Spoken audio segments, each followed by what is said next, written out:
네, 앉으세요. 공간도 좀. 자, 네, 시작할까요? 네, 지금부터 제47차 수석보좌관회의를 시작하겠습니다.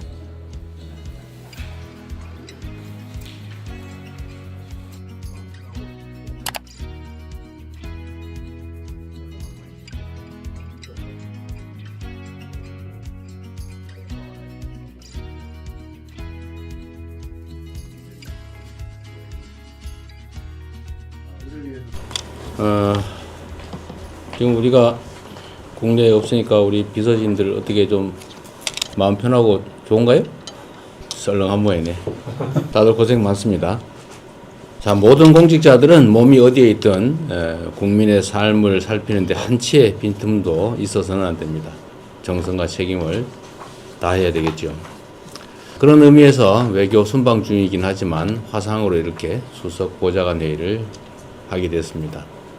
이번 또 순방이 또 사실 좀 너무 길어서 여러분들 그 사이에 뭐 하나 이렇게 한번 보고 싶기도 했어요.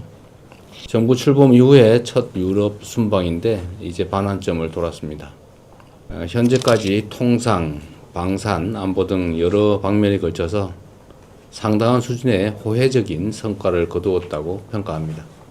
남은 일정도 순조롭게 마무리해서 급변하는 국제 질서 속에 국익을 지키는 전략적 실용 외교의 토대를 더욱 굳건하게 다지도록 하겠습니다. 우리 국민주권정부의 2년차 국정이 본격적으로 시작됩니다. 첫 1년이 내란의 혼란을 수습하고 전체 국정의 설계도를 그리는 시간이었다면 이번 2년차 국정은 핵심 과제들의 제도적 기반을 구축하는 데 목표를 두어야 되겠습니다. 이를 위해서 무엇보다 국회와의 긴밀한 협력과 소통이 중요합니다. 필요하다면 문턱이 다를 정도로 여당과 야당을 찾아다니면서 입법 속도전에 총력을 기울여야 될 것입니다. 정책 집행 속도 역시 빠르고 촘촘하게 이루어질 수 있도록 만전을 기해야 되겠습니다. 앞으로 남은 4년의 성패가 이번 국정 2년차에 달려있다라고 해도 과언이 아닙니다. 주요 경제 지표들의 개선 움직임이 국민들 삶의 질적인 변화로 현실적 변화로 이어질 수 있도록 공직자 여러분들께서 모두가 각자의 자리에서 최선을 다해 주시기 바랍니다. 1분기의 명목 GDP 성장률이 무려 10.5%에 달하면서 50년 만에 최고치를 기록했다고 합니다. 수출도 매달 놀라울 만큼 성장세를 보이면서 올해 국민 총소득이 4만 달러에 이를 수도 있겠다라는 관측까지 등장했습니다. 인공지능 혁명과 산업 전환으로 우리 경제에 새로운 기회의 창이 열리고 있는 것 같습니다. 그런데 우리가 풀어야 할 숙제도 만만치가 않습니다. 특히 우리 사회의 미래라고 할 수 있는 청년들이 겪는 고용, 자산, 소득 양극화의 삼중고가 매우 심각합니다.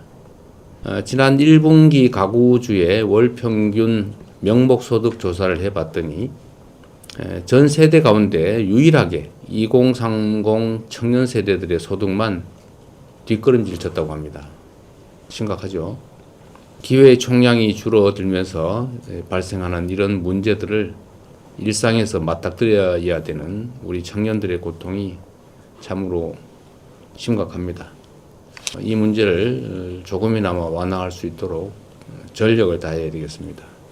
이를 위해서 전에 제가 말씀드렸는데 청년정책 전담기구 설치 검토를 좀 속도를 내야 되겠습니다. 그리고 내년 예산안 그리고 중장기 국가재정 사업 등에 있어서도 청년정책을 최우선 순위로 고려해야 되겠습니다.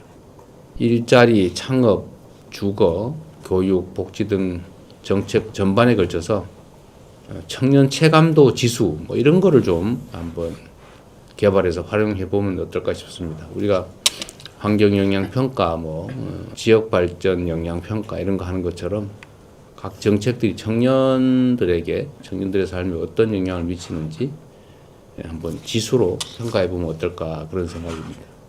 우리 대한민국 앞에 펼쳐진 새로운 기회의 창이 우리 청년들에게도 더 활짝 열려질 수 있도록 범정부 차원에서 힘과 지혜를 모아주기 바랍니다.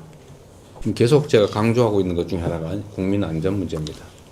사고, 자살, 온갖 영역에서 우리 국민들이 너무 많이 돌아가시고 있어요.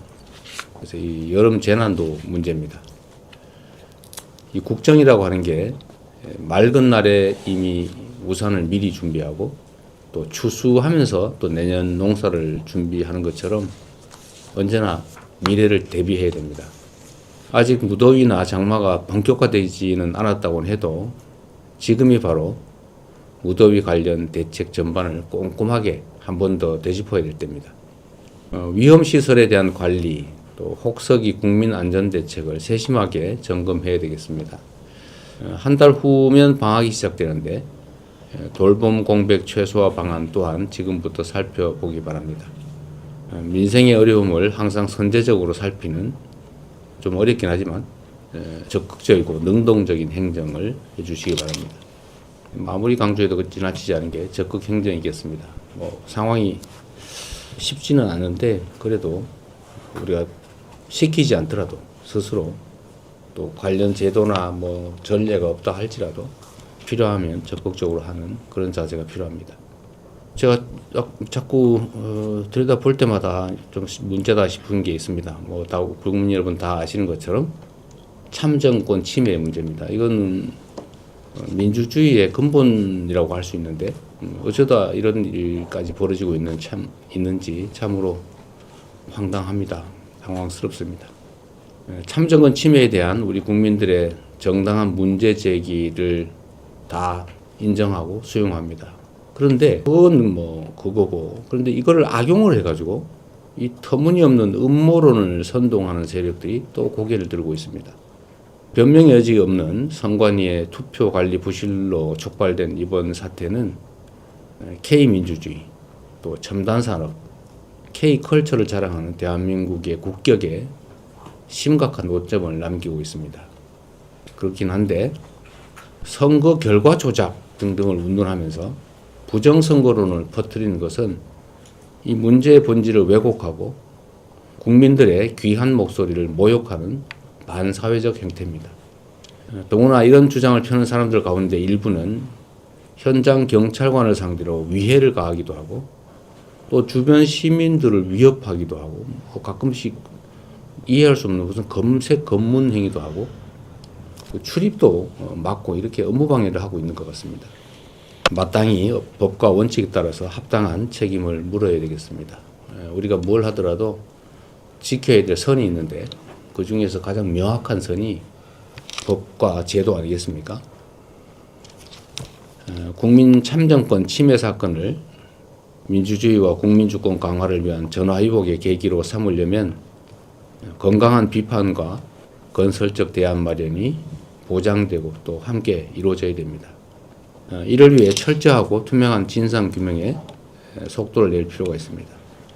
빠르면 이번 주부터 국정조사 특위가 가동된다고 합니다. 국회의 활동에 대한 전폭적인 협조를 선관위에 요청드립니다.